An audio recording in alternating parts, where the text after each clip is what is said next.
Hi friends, എല്ലാവർക്കും learn ഫ്ലോയുടെ പുതിയൊരു വീഡിയോയിലേക്ക് സ്വാഗതം. നമ്മൾ ഇന്ന് ചർച്ച ചെയ്യാൻ പോകുന്നത് എന്താണ് ഇ കോമേഴ്സിന്റെ സ്കോപ്പ് എന്നുള്ളതിനെ കുറിച്ചാണ്. നമ്മളൊരു സാധാ ബിസിനസ് നടത്തുന്ന ഒരു ഇ കോമേഴ്സ് നടത്തുന്നതും തമ്മിലുള്ള വ്യത്യാസം നമുക്കറിയാം.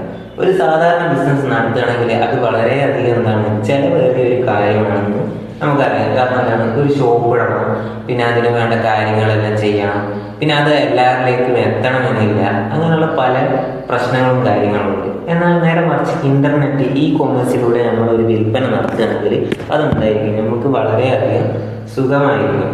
കാരണം എന്താണ്, നമുക്ക് നമ്മളുടെ വീട്ടിൽ ഇരുന്ന് കൊണ്ട് തന്നെ നമ്മൾ ഏത് സാധനമാണോ വിൽക്കുന്നത് ആ സാധനം നമ്മൾ സോഷ്യൽ മീഡിയയിലൂടെ അപ്ലോഡ് ചെയ്ത് അതുണ്ടാകുക പുറം ലോകത്തേക്ക്, അതായത് ഏത് നാട്ടിലുള്ള ഏത് ഗ്രാമങ്ങളിലുള്ള ആളുകൾക്ക് വേണമെങ്കിൽ അതെന്ത് ചെയ്യാൻ പറ്റും, പെട്ടെന്ന് കണ്ടുപിടിച്ച് തരാൻ പറ്റും. കാരണം ഈ കാലഘട്ടത്തിൽ ഇന്റർനെറ്റ് എന്നുള്ള യൂസ് വളരെ കൂടുതലാണ്.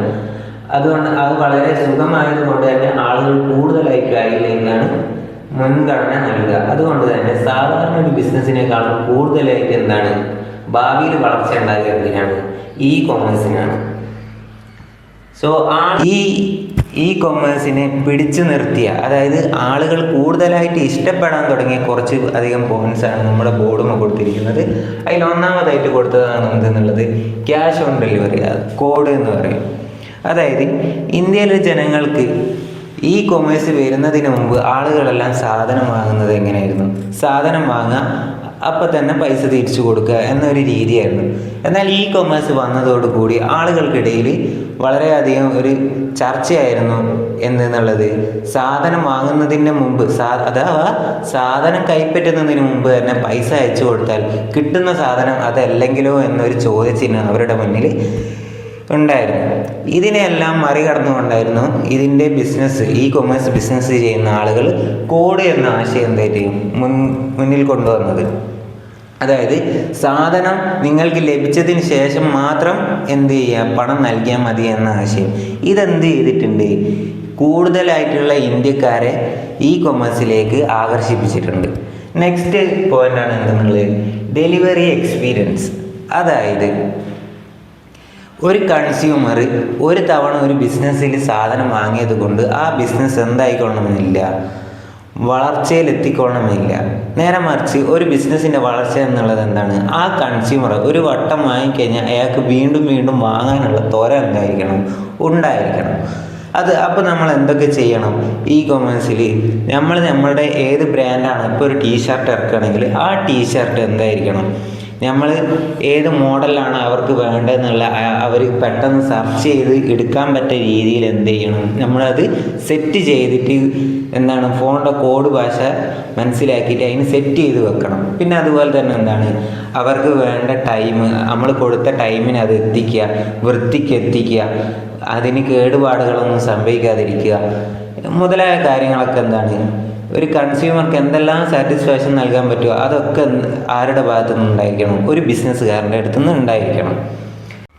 അടുത്തതാണ് എന്തെന്നുള്ളത് ഗ്രോയിങ് ദ ബേസ് എന്നുള്ളത്.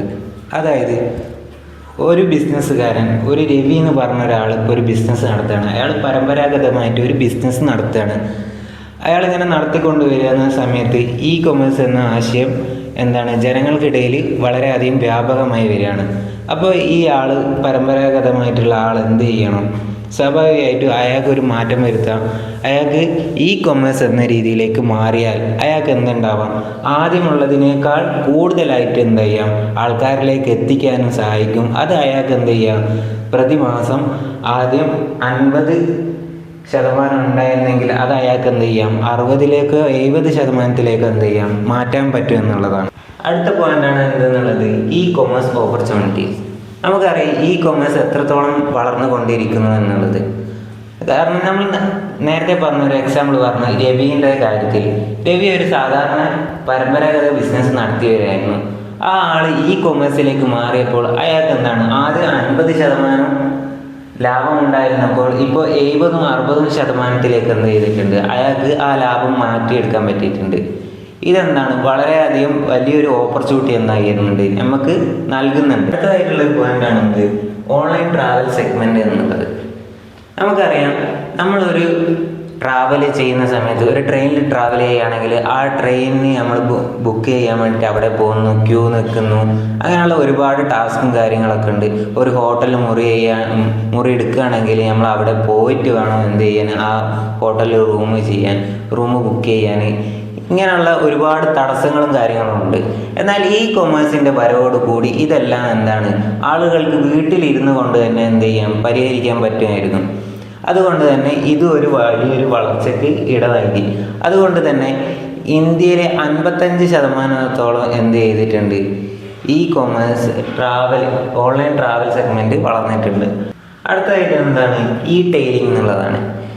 അതായത് നമ്മളിപ്പോൾ ഒരു എന്താ പറയുക, നമ്മളിപ്പോൾ പണ്ട് കാലത്ത് നമ്മളിപ്പോൾ ഒരു കറണ്ട് ബില്ല് അടക്കണേ, ആ കറണ്ട് ബില്ല് സ്ഥലത്ത് ചെന്ന് ഒരുപാട് ക്യൂ എല്ലാം നിന്ന് കുറേ റിസ്ക്, ഒരു ദിവസത്തിൻ്റെ അടുത്ത് പണിയെല്ലാം ഒഴിവാക്കി നമ്മൾ എന്ത് ചെയ്യണം, അവിടെ പോയി നിന്ന് ക്യൂ നിന്ന് എന്ത് ചെയ്യണം, ബില്ലടക്കണം. നേരെ മറിച്ച് ഈ കൊമേഴ്സ് വന്നതോടുകൂടി നമ്മുടെ സമയം കൊണ്ട് നമുക്ക് എന്ത് ചെയ്യാൻ പറ്റും, ബില്ല് പേ ചെയ്യാൻ പറ്റും.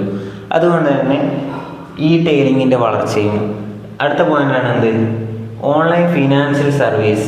അതായത് നമുക്ക് നമ്മുടെ കാര്യങ്ങളിൽ ഒരു ഇടനിലക്കയറി ഇല്ലാത്തത് കൊണ്ട് തന്നെ നമ്മുടെ കാര്യങ്ങൾ എന്താണ്, ഒന്നും കൂടി സ്പീഡാകുക, അതുപോലെ തന്നെ എന്താണ്, പണത്തിൽ നമുക്ക് ചുരുക്കം വരുത്തുകയും ചെയ്യും. നമുക്കറിയാം, നമ്മളിപ്പോൾ ഓൺലൈനിൽ ഒരു സാധനം വാങ്ങുന്നതും പുറത്തുനിന്ന് അതേ സാധനം വാങ്ങുന്നതും തമ്മിലുള്ള വ്യത്യാസം, രണ്ട് വിലയായത്.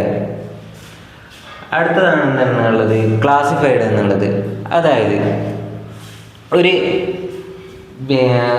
ഞാനിപ്പോൾ ഒരു സ്കൂട്ടർ എടുക്കുക, ഒരു പഴയ സ്കൂട്ടർ, ഞാനൊരു സാധാരണക്കാരനാണ്, ഞാനൊരു സ്കൂട്ടർ എടുത്തു, എനിക്കത് വിൽക്കാൻ താല്പര്യമുണ്ട്. ഞാനത് എന്ത് ചെയ്തു, സോഷ്യൽ മീഡിയയിൽ അഡ്വർടൈസ്മെൻറ്റ് ചെയ്തു. അത് ഒരു സാധാരണക്കാരൻ കണ്ടു, ആ ആളെന്ത് ചെയ്തു, അത് വാങ്ങി. അപ്പോൾ എന്താ, അവിടെ ഒരു കച്ചവടം നടന്നു. അതുപോലെ തന്നെ എന്താണ്, ഒരു വലിയ ബിസിനസ്, ആ ബിസിനസ്സിൻ്റെ ഉള്ള സാധനങ്ങൾ അഡ്വർടൈസ്മെൻറ്റ് ചെയ്ത് ആ സാധനം ആവശ്യമുള്ള മറ്റൊരു ബിസിനസ് എന്ത് ചെയ്യുക, അത് ഓർഡർ ചെയ്യുക. അങ്ങനെയുള്ള ക്ലാസിഫിക്കേഷൻ, B2B, B2C എന്നുള്ള ക്ലാസിഫിക്കേഷനുകൾ, ഇതെല്ലാമാണ് എന്തെന്നുള്ളത് ഈ കൊമേഴ്സിൻ്റെ സ്കോപ്പ് എന്ന് പറയുന്നത്. സോ നിങ്ങൾക്ക് എല്ലാവർക്കും എല്ലാം മനസ്സിലായെന്ന് കരുതുന്നു. എന്തെങ്കിലും സംശയം ഉണ്ടെങ്കിൽ കമൻറ്റ് ബോക്സിൽ അറിയിക്കുക.